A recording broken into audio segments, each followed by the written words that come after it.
Bonjour à tous et à toutes, bienvenue dans cette nouvelle vidéo café grand format. Juste avant de commencer et de parler de ce merveilleux bouquin que j'ai entre les mains, évidemment que je vais revenir sur la vidéo d'hier, la vidéo sur les services presse. Je vais pas revenir sur le fond de la question. Par contre, sur vos retours, je crois que de l'histoire de la chaîne, j'ai rarement eu autant de soutien, autant d'amour, si ce n'est à mon retour en fin d'année dernière, mais pour plein, plein d'autres raisons. Euh, que ce soit vous dans les commentaires, que ce soit les créateurs, que ce soit tout le monde, les MP Instagram, j'ai eu une vague d'amour que j'ai rarement vue. Alors, cette vague d'amour, je vous propose de la partager. Voilà, déjà, entre vous, vous êtes des personnes formidables, n'hésitez pas à, à vous le dire. Et avec les autres créateurs. Voilà, cette question des services presse, elle ne concerne pas que moi, évidemment. Euh, et voilà, merci à tous ceux qui ont pris le temps de mettre un commentaire alors qu'ils ne le faisaient pas d'habitude. Je vous ai vu, j'ai essayé de répondre à beaucoup de gens, je vais continuer de le faire. Voilà, encore merci.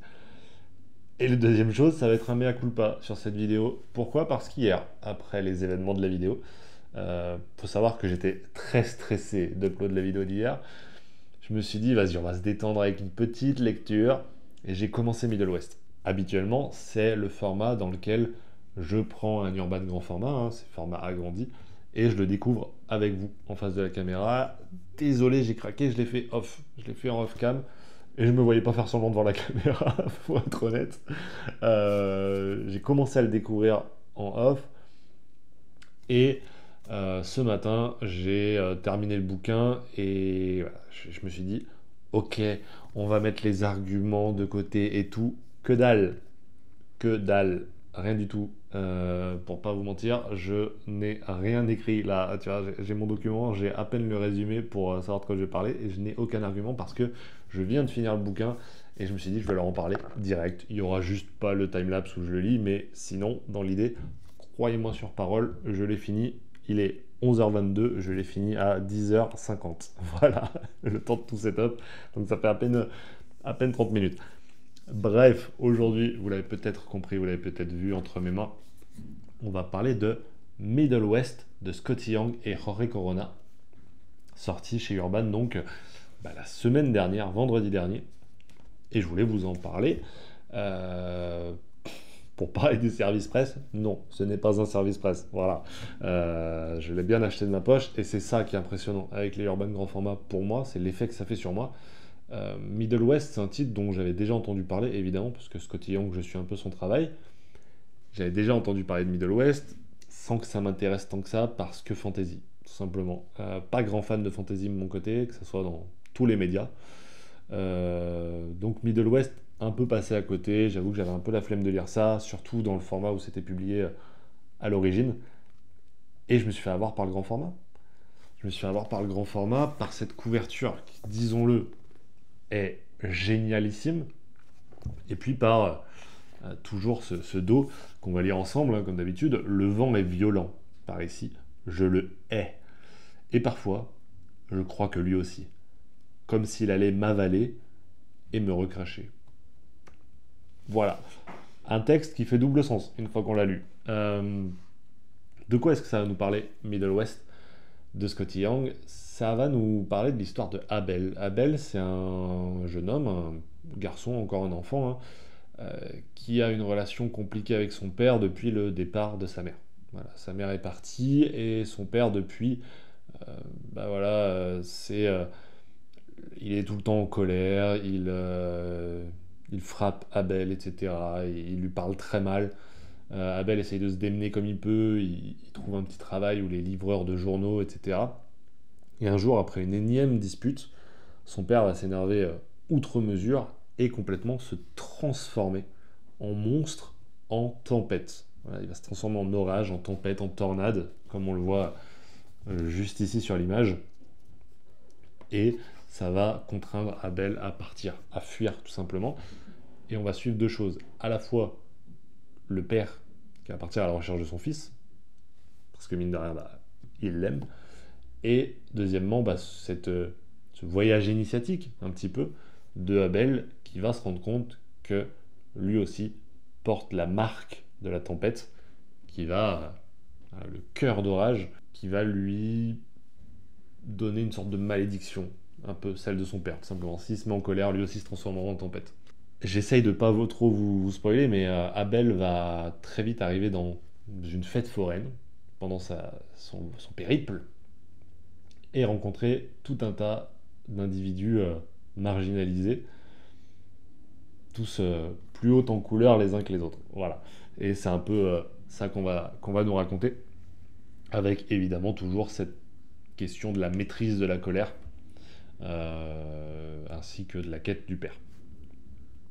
C'est toujours pareil, hein, difficile de mettre des mots quand on vient tout juste de finir le bouquin.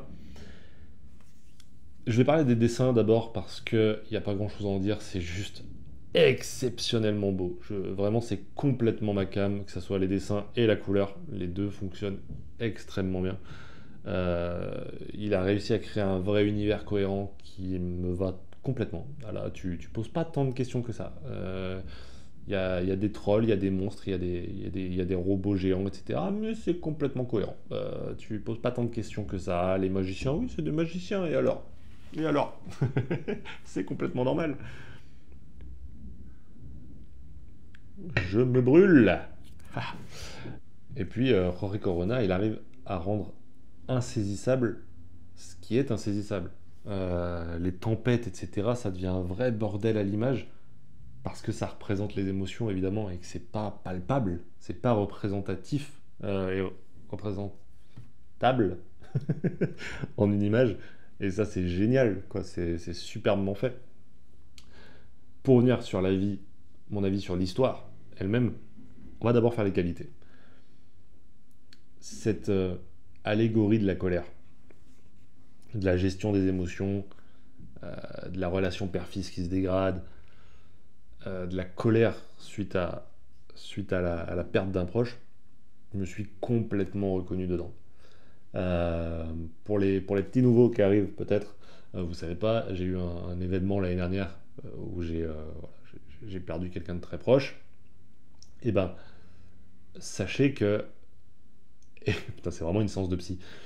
Lors de l'enterrement, j'ai fait mon discours et une des premières choses que j'ai dites, une des premières phrases que j'ai dites, c'était que j'étais énervé. Je ressentais une colère que j'arrivais pas à maîtriser. J'étais en colère contre tous ceux qui étaient dans la salle et je leur ai dit. J'étais en colère contre la vie, contre ces injustices. Euh, Vraiment, j'avais une rage, quoi. Une boule qui montait et qui était pas très belle. Et quand on m'expose ça, je me reconnais totalement. Et j'aurais pas su mieux l'illustrer que par la tempête. C'est ça qui est beau. C'est que une tempête, c'est, tu peux pas la représenter, effectivement. Tu peux pas la maîtriser. Et tu sens bien que ça soit le père ou Abel, que ils ne peuvent pas maîtriser ce truc-là. Quand la rage monte, qu'est-ce que tu peux faire d'autre? Tu peux t'entourer du mieux que tu peux. Ça, c'est la première chose que tu peux faire. Et forcément, force est de constater que c'est la chose qui a le mieux marché. Et, euh, et c'est ce qui va se passer ici. Donc, oui, le propos, il a marché à 2000%.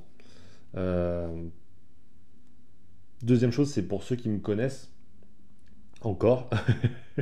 J'essaie de trouver un point d'équilibre dans mes lectures entre le divertissement et l'introspection.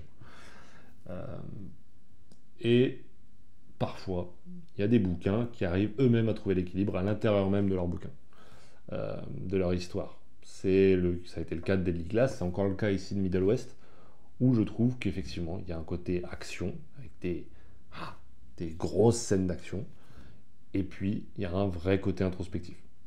Il y a un vrai moment de calme. Certains diront même que le rythme est un peu, euh, tu vois, un peu particulier, parfois trop lent, parfois trop rapide. Moi, c'est ce que j'ai aimé. Parce que dans la narration même, dans le côté méta, tu sens cette tempête. Tu sens que le rythme, parfois il va partir, parfois il va se recalmer, etc. Comme une tempête. Et ça, pour moi, ça marche très bien. Alors pourquoi est-ce que cette vidéo s'intitule pas la meilleure lecture de l'année? Bon, déjà, parce qu'il y a eu au-dedans. Et ça, pour le détrôner, va falloir se lever tôt. Non, au-delà de ça, c'est que pour moi, il y a quand même un gros défaut. J'allais dire, il y a des gros défauts. Non, il y a un gros défaut qui, pour moi, gâche un peu mon plaisir, malheureusement. C'est le personnage d'Abel.